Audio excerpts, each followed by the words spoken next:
céu preparar. Vou morar nessa terra celeste por vir. Vou morar nessa terra celeste por vir. Olá, irmãos e amigos. Estamos juntos mais uma vez para o nosso Café com Deus. Meu nome é Edivaldo e hoje gostaria de compartilhar mais uma meditação baseada no livro de Atos, capítulo 28, versos 16 ao 22. Assim diz a palavra do Senhor. Quando chegamos a Roma, Paulo recebeu permissão para morar por conta própria, sob a custódia de um soldado.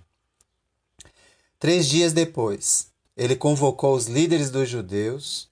Quando estes se reuniram, Paulo lhes disse: Meus irmãos, embora eu não tenha feito nada contra o nosso povo, nem contra os costumes dos nossos antepassados, fui preso em Jerusalém e entregue aos romanos. Eles me interrogaram e queriam me soltar, porque eu não era culpado de crime algum que merecesse pena de morte. Todavia, tendo os judeus feito objeção, fui obrigado a apelar para César, não, porém, por ter alguma acusação contra o meu próprio povo. Por essa razão, pedi para vê-los e conversar com vocês. Por causa da esperança de Israel, é que estou preso com estas algemas.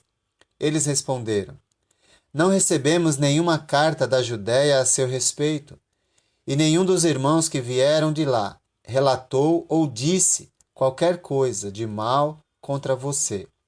Todavia, queremos ouvir de sua parte o que você pensa, pois sabemos que por todo lugar há gente falando contra esta seita. Paulo, ao chegar em Roma, convoca os principais dos judeus. Isso significa que ele convida os líderes das sinagogas dos judeus que moravam em Roma. Sinagoga é o local de reunião e Paulo chama esses judeus para uma conversa. Paulo estava se defendendo e, ao mesmo tempo, aproveitando a oportunidade para pregar para esses líderes. Paulo diz que estava preso porque ele estava anunciando a esperança de Israel. No capítulo 23, verso 6, ele perante o Sinédrio, lá em Jerusalém, ele disse que estava sendo julgado por causa da esperança na ressurreição dos mortos. No capítulo 24, verso 15, ele disse: Eu tenho em Deus a mesma esperança desses homens, de que haverá ressurreição tanto de justos como de injustos. Incrível! Mas pessoas que tinham a mesma esperança foram a causa da prisão de Paulo. Porém, isso não trouxe dentro dele nenhum tipo de rancor, nenhum tipo de ódio contra essas pessoas. Pelo contrário, o tempo todo ele estava tentando fazê-los compreender a vontade de Deus. Ou seja, isso não impediu o servo de Deus de continuar dando testemunho a respeito do reino de Deus. Ele aproveitava as oportunidades que tinha. Ao invés de focar nas dificuldades que o levaram até Roma, ele foca na maior necessidade das pessoas: conhecer sobre Jesus e seu reino. Não basta anunciar o reino de Deus com palavras. É necessário dar um bom testemunho da esperança que temos e corrigir a má interpretação que as pessoas fazem da nossa esperança. A esperança de Israel tinha a ver com o reino do Messias. Não mais o reino físico e terrestre, como os judeus esperavam e ainda esperam, mas sim o reino espiritual e eterno, como ensinado por Jesus enquanto andou nessa terra.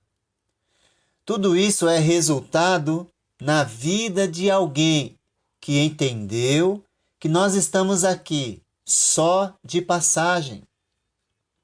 Somos peregrinos nesse mundo. Nossa pátria está nos céus.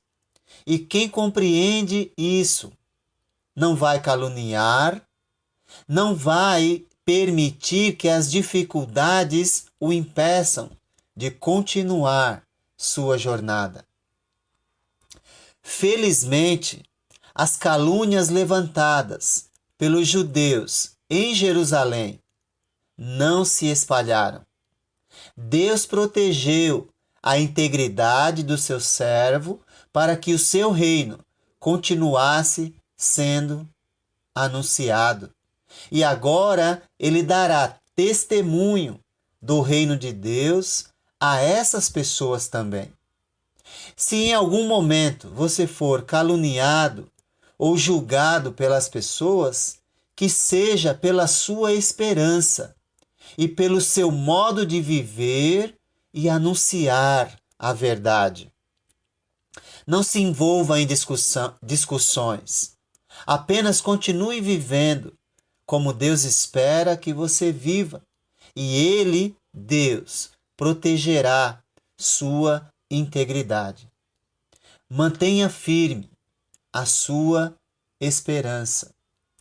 O reino de Deus está definido na oração de Jesus, no Pai Nosso, no Sermão do Monte, quando ele disse: venha o teu reino, faça-se a tua vontade, assim na terra como no céu.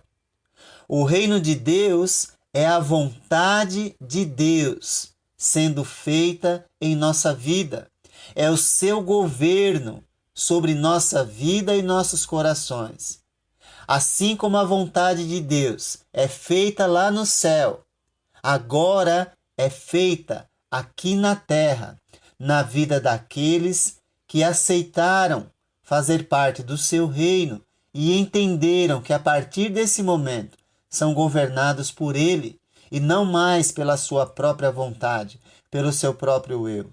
Se eu não estiver fazendo a vontade de Deus em tudo, isso significa que Deus não está reinando na minha vida. E se isso estiver acontecendo, é bom nós lembrarmos que isto tem consequências desastrosas para a eternidade.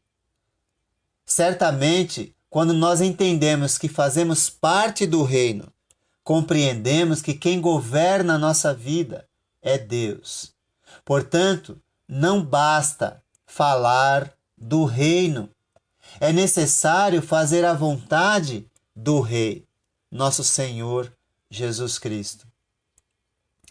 Deus nos concede oportunidade de fazer parte do seu reino, mas não força a nossa entrada.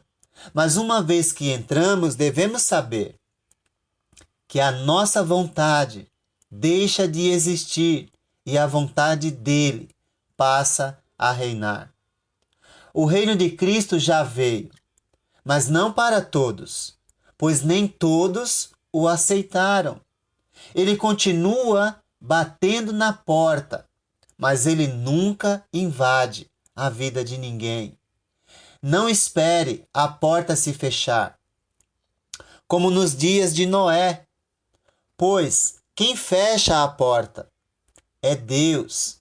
E quando isso acontecer, como nos dias de Noé, acabou-se a oportunidade. Quando o dilúvio veio, a porta estava fechada, Deus fechou a porta. Não espere a porta se fechar para se arrepender e mudar de vida e ser governado por Deus. Certamente, Deus cumpriu a promessa de conduzir Paulo a Roma. Ele não mencionou as consequências, simplesmente disse em certa ocasião: coragem, Paulo, pois do modo porque deste testemunho a meu respeito em Jerusalém, assim importa que também o faças em Roma. Atos 23:11. Paulo confiou em Deus e, sendo governado por Deus, porque fazia parte do seu reino, seguiu rumo ao cumprimento do propósito e vontade divina. Irmãos e amigos, estamos aqui nesse mundo só de passagem. Nosso destino é o céu. Mas se somos conduzidos por Deus, devemos viver debaixo da sua vontade. Nossa morada é eterna, não é aqui. Portanto, vamos enfrentar tempestades na vida. Vamos ter que conviver com a calúnia, mas não dê motivo. Não dê motivo. Viva de acordo com a esperança que você tem. Pois se Deus conduziu Paulo numa viagem terrena em meio às suas lutas, certamente vai nos conduzir em nossa caminhada para a eternidade. Mas isso ocorrerá quando nos entregarmos completamente a Ele e sermos conduzidos por Ele e não pelas situações desta vida. Isso depende de nossa aceitação do Evangelho do Reino. E aceitar esse Evangelho implica em ser governado por Deus, pois quem aceita o Evangelho sabe que é necessário morrer para esse mundo e viver para Deus. Assim, Ele conduzirá a nossa vida em triunfo, independente das circunstâncias. É assim que mantemos a nossa esperança, olhando firmemente para o Autor e Consumador da nossa fé, pois Ele nos resgatou do império das trevas e nos transportou para o reino do Filho do seu amor. Que Deus te abençoe. Mil venturas sem fim vou gozar.